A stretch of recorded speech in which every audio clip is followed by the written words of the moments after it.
Hi guys, welcome back. Today I'm going to be setting up this dipole antenna. This was another gift to my channel.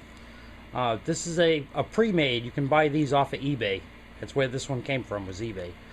They tune it for 26.965 through 27.405. So the 40 channels.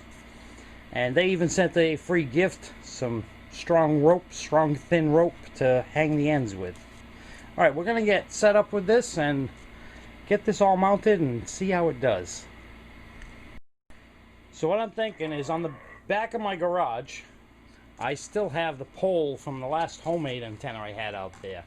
So what I'm going to do is I'm going to clamp this to the top of the pole and then run the wires straight out from it. Alright, originally I was going to clamp this to the pole, but I decided to go a different route and zip tie it to a piece of wood. And then this will sit down in the pole. I just got a little L bracket clamp there. So this will sit into the pole, down in.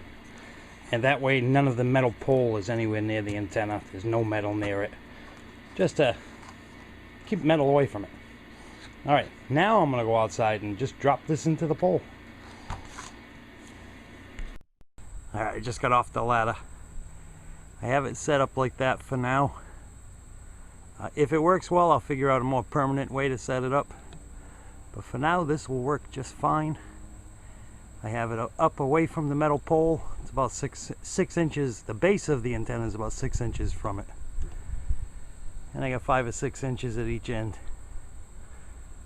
Alright, it's hooked up. Now let's give it a shot. We got to test SWR on it. Unfortunately, there's no skip coming in, so we're not going to be able to use it just yet. It's looking a little wonky up there. There's all kinds of stuff going on up on the roof of that garage right now.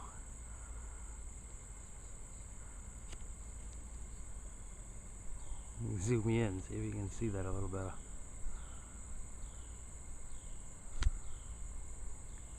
It's looking a little crazy up there. Look at that madness up there. Awful lot going on up on that roof. Alright, let's check the SWR on this. The antenna's all set up now. I got the coax all down in here and it's hooked up to this Grant. The Grant, I know, has a good SWR meter built in. I've checked it on several antennas with the external meter running also, and it always agrees with the meter. So I got it on calibrate, and I already set it so you can see it's at calibrate. Now we'll put it to SWR. On channel 1 we have, wow, barely 1.1 to 1. Wow, it's doing great on channel 1. Alright, let's go to 40. And how far off is our calibrate gonna be?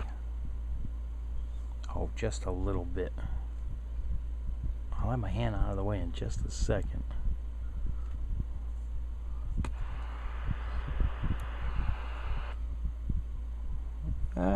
Looks like maybe 1.4 to 1. What do you see? 1.3, 1.4, somewhere right around there. Which is very acceptable. I don't know how it would be with power going through it. I'm only running just the radio through it. I'm happy with that. Alright, let's get some on-air tests. But as you can hear, the skip is really minimal today. We don't have much going on. We'll go down to 38 and put it on lower. Flip that back to signal. As you can hear, it's quiet. There's been some coming in and out. So I'm going to leave the camera on for a while and see if I can pick any up. And if I do, I'm going to compare it. I have the, like I said, the Grant is hooked up to the dipole, and my realistic is hooked up to the tram antenna, the vertical antenna with the ground plane kit. Oh, I hear a little tiny bit coming in right now. Really faint.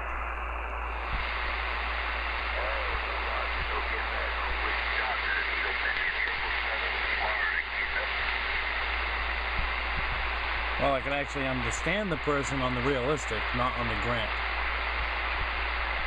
It was Needle Bender. I don't remember where he said he was from.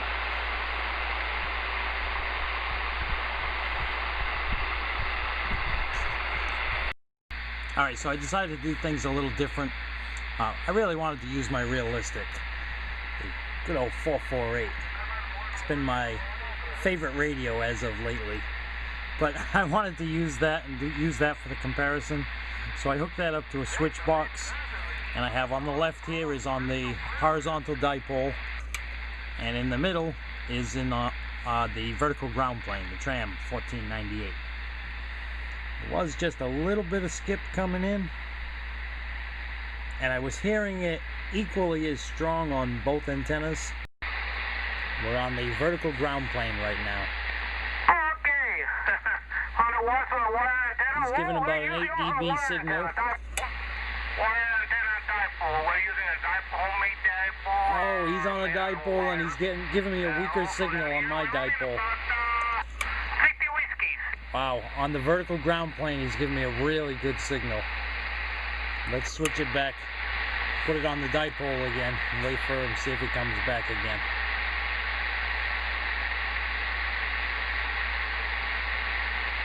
Roger, Roger. Same to you guys.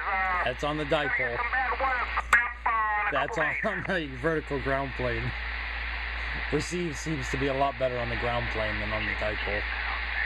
Maria, we got a couple storms. This weekend we had one, and you know, there's only a way. We just sent an express mail on your way to. That's on the dipole. Gulf of Mexico. That's on the ground plane. We're back on the ground plane now.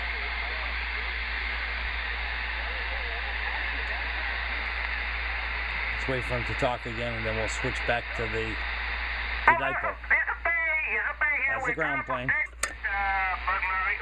That's the dipole. All the boats we used to have them in the harbor, they came to the scene and they were He was just about gone on the dipole, and look at him now on the vertical. Alright, so we're going to have to wait until another day to do more testing. But for now, so far what I'm seeing, the vertical ground plane is a much better choice over the dipole. Alright, so we have to admit that that was an unfair comparison.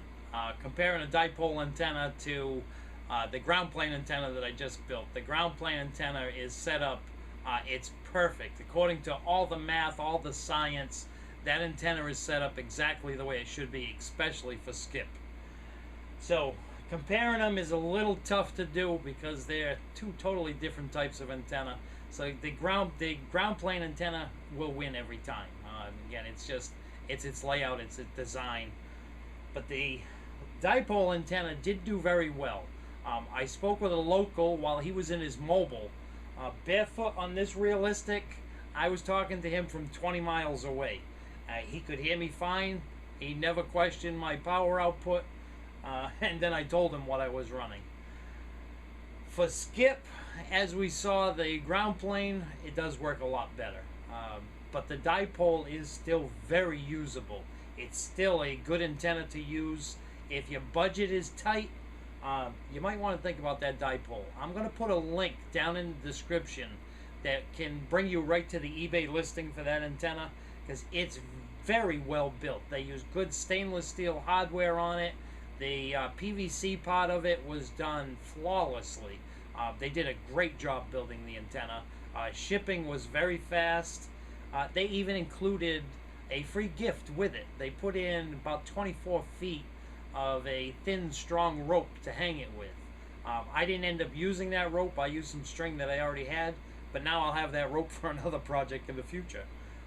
So I'm going to wait. When we get more skip come in, we're going to do more comparison before I move it. I do want to try it in a couple of different locations and see how it does mounted in a few different areas.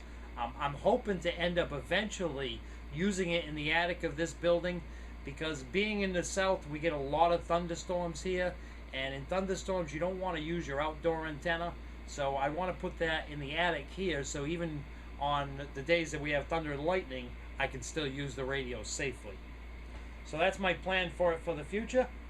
Stick around. I'm sure you'll see a few more episodes that have this antenna in it. Alright, I thank you for watching, and I'll see you next time.